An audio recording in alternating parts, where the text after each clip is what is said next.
Surprise, motherfucker! Hey, what's up? This is Venger Satanis, and I had a video request come in.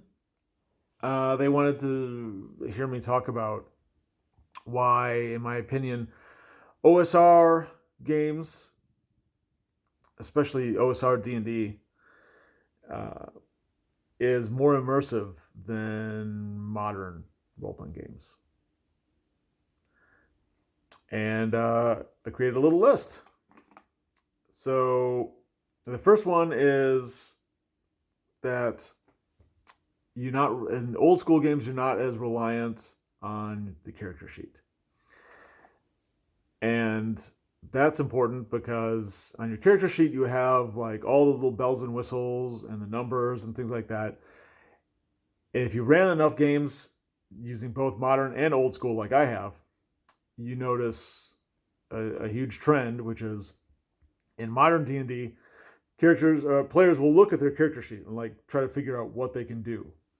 Whereas in old school games, you just kind of like pretend that you are the character that you have and try to decide what you want to do within those boundaries. And then tell the game master, like, oh, I want to try to sneak around to the back of the guards and, like stab them in the back. And, it gives you more possibilities. And it also puts you in the right mindset of, okay, I'm my character. What would I do if I was physically that character in those circumstances, in that world right now? And that's exactly the headspace you want to be in. Because that's what immersion is. It's feeling like you are in that world, you are that character, and focusing on a character sheet kind of takes you out of that. It makes it feel more like a game, and it also limits your possibilities. And that's one of the great things about life and reality is that, and free-flowing old-school role-playing games, it's that you feel like you can do anything within the realm of possibility. So you have literally hundreds of options in front of you instead of the 4 or 5 that are like pre-chosen for you on your character sheet. What else did I write down? That players... Yeah, so in the old school, the players are forced to use their wits, their ingenuity, what they feel like their character skills would be, rather than like, oh, I have 3 points in swimming, so I guess I'll try to swim or something. I don't know. So that's number one. Number two, combat in old school is treated more like actual warfare rather than the sport. I don't know if you've seen the arguments, the dialogue back and forth between combat as warfare and combat as sport. If you haven't, that's pretty enlightening. If you have no idea what I'm talking about. Briefly, in old school games, you treat combat like you were actually engaging an enemy. And there's a very real possibility of your character's death. And so you do everything you can to limit the potential danger to yourself and make it easier for you to win that fight. If you can possibly win that fight before a sword is even drawn, that's fantastic. That's a total win in old school gaming. Now in modern D&D, that might seem unfair to the monster, or it might seem like, oh, you're cheating the table of like this really good back and forth combat contest between the game master or the players or something like that.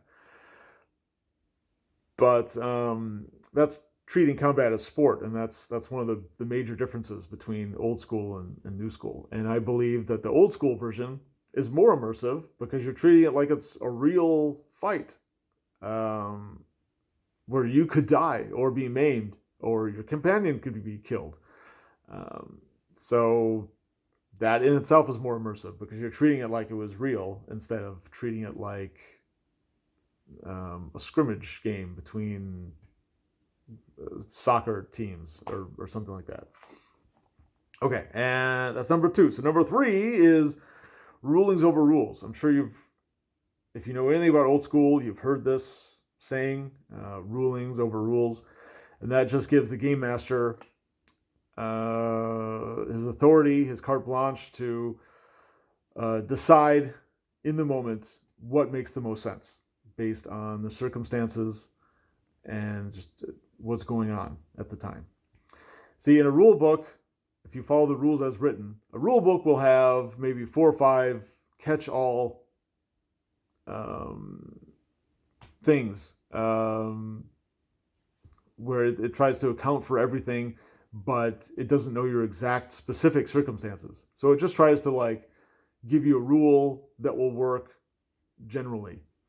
Whereas a game master for the OSR would take into account all the factors based on this specific event and then make a ruling based on that.